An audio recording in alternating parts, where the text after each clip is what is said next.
I've had to start over a lot in my life. And I'll tell you what, it's okay. In this video, I'm going to tell you a little bit about some of the things that I've had to do in my life, some major changes I've had to make. I've had to start over a few times in my life. And hang on till the end, and I'm going to give you an analogy here in a few minutes of something that I think really works. It's something I thought of here a while back and wrote it down. I thought, I think I'll share that with people. So that's what I'm going to do today. And forgive my awkwardness. That's just the way I am on the camera. Anyway, you've probably had to start over or are looking to have to start over now. There's one reason you're watching this video, and that's all right. Let me tell you a little bit about what's happened to me over the years. Uh, I'll give you some background as to why I feel like maybe I know a little bit about this and can give you some encouragement and a way to think about it, a way to frame this. Okay. That makes it getting through these changes a little easier. Makes it just a little easier for you. I'm going to start off by saying that I'm a high school dropout. Um, Way back in the day in the 70s, my girlfriend was pregnant and I was needing to work, and school was a thing that just was not working for me. And I ended up using that as my excuse. But I dropped out of high school. Later on, I got a GED, got a job, numerous jobs, several jobs. Ended up, I was doing farm work, and then I was working for my dad, who was a farm equipment dealer, and started driving a truck for him.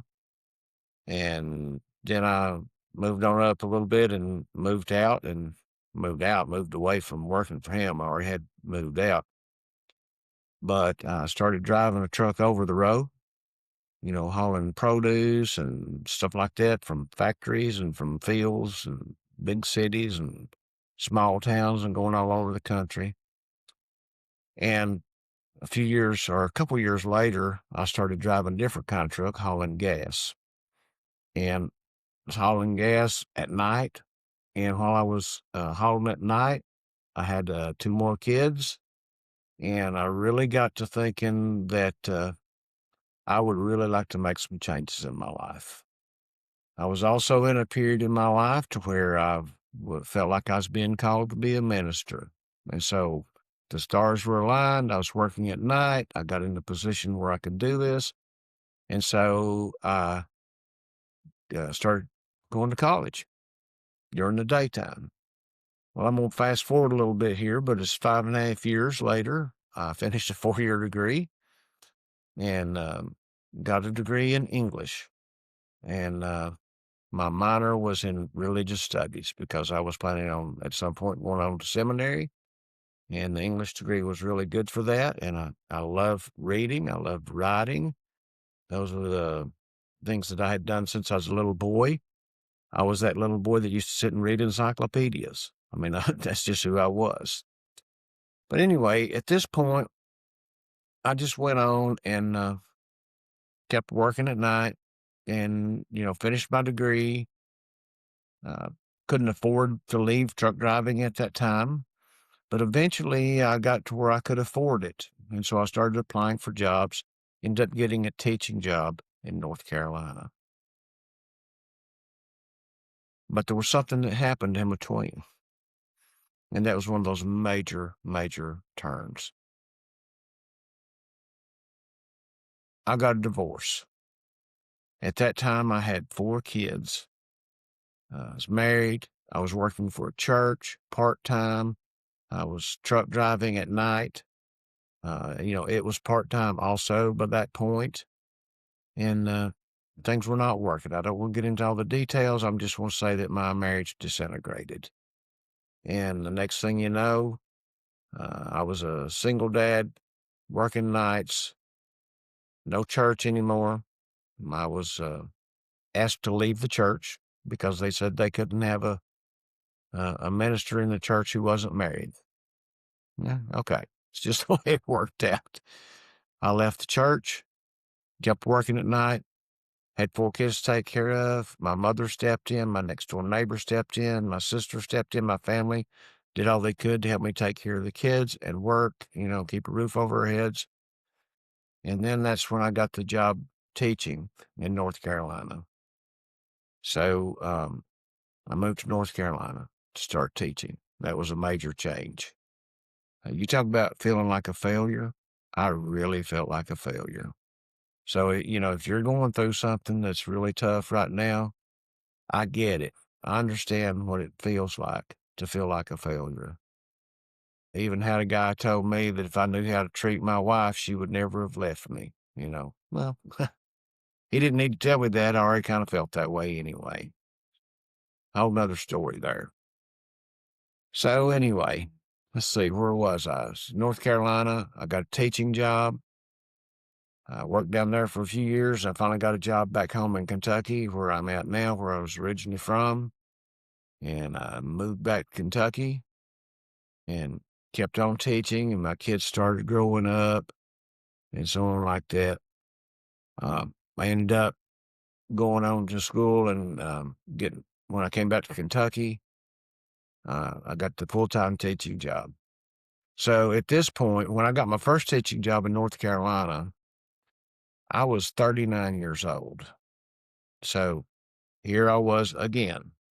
I had a marriage that had crumbled a few years before. I'm changing careers.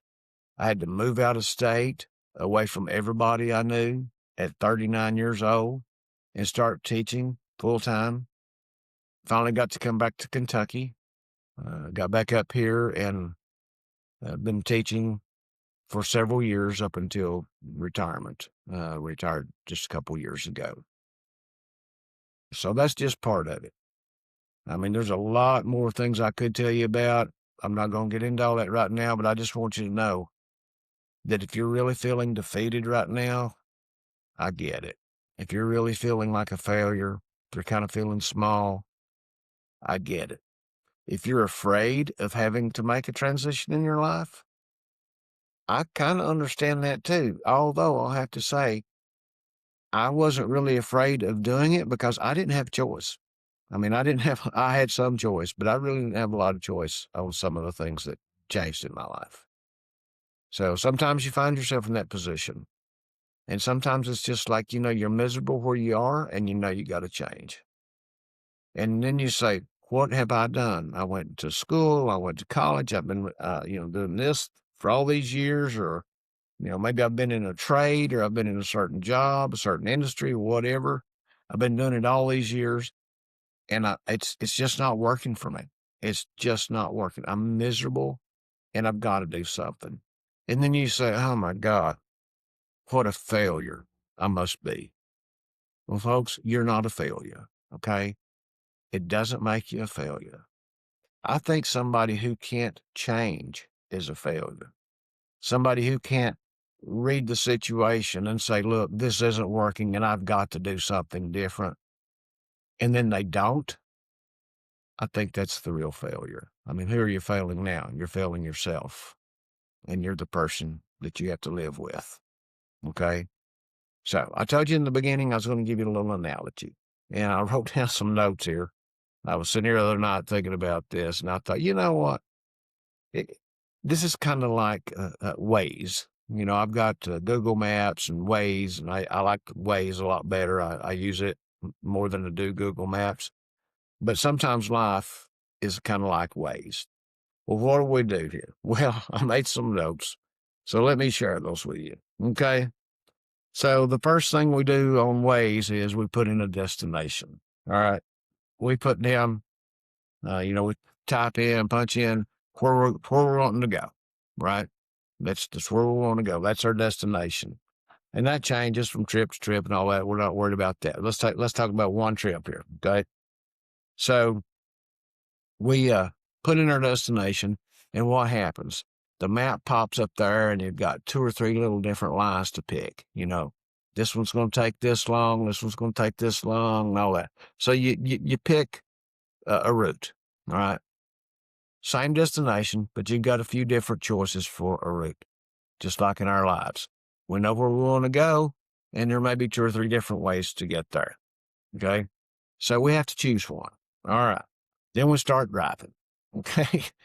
And my daughter talks about this. She says when it says arrival time, on the bottom, that she chooses that as a challenge. She's like, I can meet that arrival time. I have to admit, I've done it a time or two myself, but anyways, I want to say what I had to tell her one time. The arrival time does not account for stopping at Buc-ee's. She's crazy about stopping at Buc-ee's. And I say, look, you're not going to beat that arrival time if you stop at Buc-ee's or if you stop anywhere else for gas or to get something to eat or whatever. But she can't pass a Buc-ee's, and she lives in Cincinnati. And on her way here, she passes Buc-ee's if she comes on I-75. And if she takes another route, she doesn't pass one. But I tell her, I say, look, if you're going to beat that time, you can't stop at Buc-ee's. But sometimes when we're driving along, the route all of a sudden turns yellow, right? Or even it turns red. Well, something has happened that we didn't expect, and Waze couldn't tell us it was going to happen. It's just an app. It can't tell us that there's going to be a wreck before we get there, or there's going to be a traffic jam or whatever. It kind of lets us know when the road starts turning yellow and turning red, and it starts telling you how much you're going to be delayed and all that kind of stuff.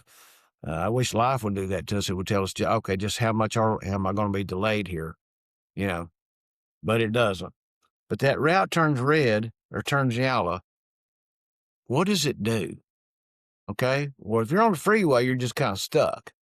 But if you're on a 2-lane road and you're going along and that thing starts turning red or turning yellow, what does it do?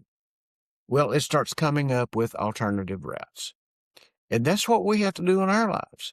Sometimes when things happen, that we don't expect, we didn't see coming, we have to come up with an alternative route to get to our destination. Our destination doesn't change, but how we get there, that's what changes. Okay. So we're kind of like Waze. All right. We got to come up with a different, what? And what does it say? Recalculating. I think that's a key word for my life. And maybe you can make it a key word for your life. Recalculating. Sometimes we just have to recalculate. We just got to come up with a different route. Now, there's something I wanted to tell you. Just because you have to recalculate, okay, doesn't mean you were wrong in the first place. You had a good plan, something happened, you had to make a different route, okay? That doesn't mean you were stupid or dumb or shouldn't be going to that destination or shouldn't have chosen that path because it looked like the right path when you chose it, okay? So don't be beating yourself up because you got to take a different route. When you got to recalculate and you got to make another turn, you got to go someplace else, you can't be beating yourself up over that, folks. I know, I did it. I beat myself up for making the choices I had made. As I'm older and I look back now, I can tell you that I was doing the best I could at the time. I made the best choices I could make at that time, given all the circumstances. You got to stop beating yourself up over that stuff, okay? Making a course correction is not a defeat, all right? Just changes the route, doesn't change the destination, and doesn't mean you were stupid for choosing that route in the first place. Life is like that, and you got to stop that. All right. Sometimes, when we're going along, this is another thing I had here about Waze. It happens to me a lot. I miss a turn. It gave me the route. It said, go here, go 500 yards and turn left or whatever. It told me exactly what to do. So, I had in my mind, here's my plan. This is what I need to do right here to get to my destination efficiently. And what do? I'm either in the wrong lane, I don't get over in time, or I'm like, oh no, there went the road I was supposed to turn on. And I drive right past it. It's not the end of the world. Okay. Sometimes we know what our next step is in life, and something happens. We get distracted. Something gets in the way. We get stuck in the wrong lane for whatever reason, and we drive right past our turnoff. Well, Waze doesn't say, oh, you're stupid. You dummy. You missed your turn. No, it's just that. We need to be more like Waze, not start calling ourselves stupid, And that's what we do. Oh my God, I was so stupid. I should have turned back there. Or we get mad and start blaming that stupid car over there, had me blocked and I couldn't get over it. Well, whatever. Doesn't matter why you missed the turn. The fact is, you missed it. Sometimes we miss those turns in life. We just missed it. All right. Okay. Look and see why. So maybe we can do better next time and not miss our next turn. Okay. That's evaluating situation. That's smart. But then let it go. Let it go. You missed the turn. And what does it do? Waze says recalculating. Okay. You got to recalculate the route. That's all. Not the end of the world. You made a wrong turn or you missed a turn or something like that. It's okay. You just fix it. Go on. When we have those little mess ups in life and when we have those huge mess ups in life, there's nothing we can do to go back and change it. All we can do is just see what caused it, see if we can learn from it, and move on. Recalculate, fix the problem, and move on. There's one more thing I want to say. If you get on an airplane and you're going to say fly from New York to LA, all right? When you get on that plane and they take off, they have their destination. It's that runway, LAX runway, or wherever you're going, okay? And they know exactly where they have to be when they get there.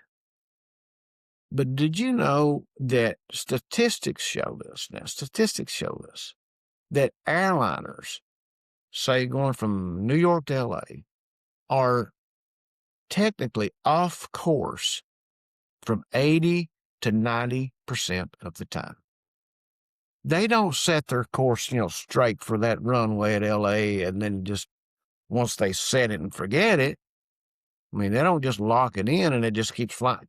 That's what the autopilot's for, and that's what the pilots do. It's continually making little minor corrections. Continually, crosswinds, headwinds, going around storms, all kinds of stuff. They're always having to correct for that and adjust for that. But in the end, when they get to the end, they're going to be at the runway at LAX. So when you get blown off course or you're having to go around storms, it's kind of like the Waze analogy. Just make the corrections, make the course corrections. You don't have to beat yourself up. You don't have to call yourself a failure. None of that stuff.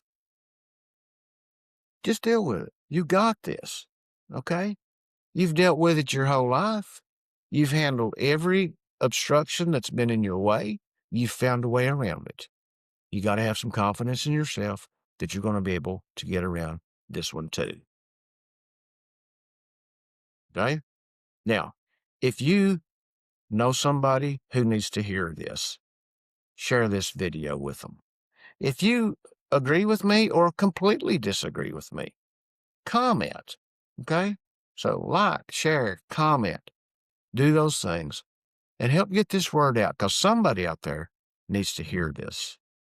Thanks for watching.